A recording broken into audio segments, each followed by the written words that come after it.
Play different. Greetings, fellow Mac addicts. John Calhoun, the legendary game designer behind Glypha, recently retired. That's good news for him, but even better news for us, because he's spending his newfound free time making games again.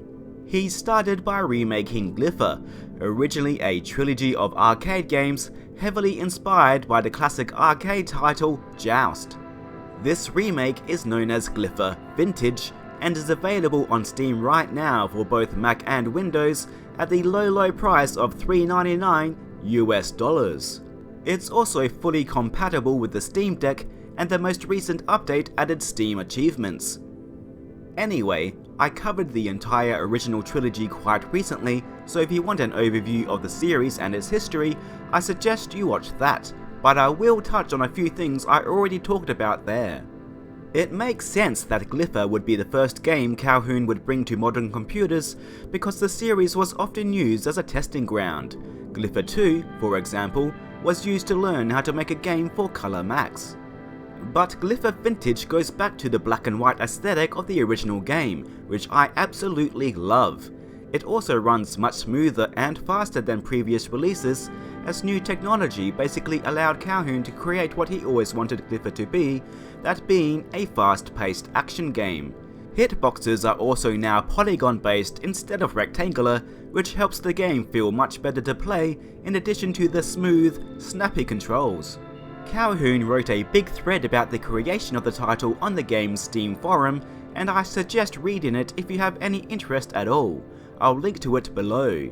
But one of his primary concerns was that people would find this game much harder than the original, but I actually found it to be the opposite.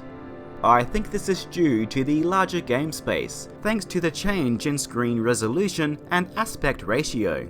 There is a lot more room to move around and dodge enemies, especially between the different platforms.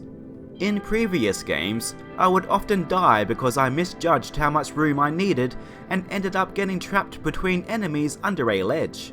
So even though the gameplay is much faster than the original trilogy, there is enough room to alleviate that. Now, I'm not complaining here, as I think this helps the gameplay better. After all, the controls are super snappy, and having more room to make the best use of that maneuverability can feel very satisfying. I do have some gripes though. First, the game runs at a super smooth 60 frames per second in a window, but will become very inconsistent when played in full screen. Second, I feel it's a little too generous with the extra lives, but that's more of a personal opinion. I just felt like I was racking up way too many of them way too quickly. I think this also contributed to the game feeling easier than previous entries to me.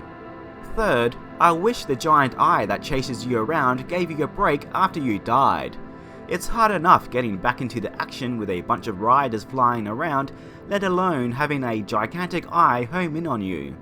On the other hand, it does kick the difficulty up a notch, but I feel it could be balanced a little bit better along with the extra lives.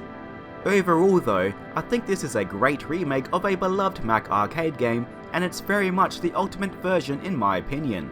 Especially with new mechanics that improve the gameplay, such as a slower walking speed on the ground and more of a warning when an egg is about to hatch. It looks great, sounds great, and plays great. It's definitely worth the low asking price and gets 2 thumbs up from me.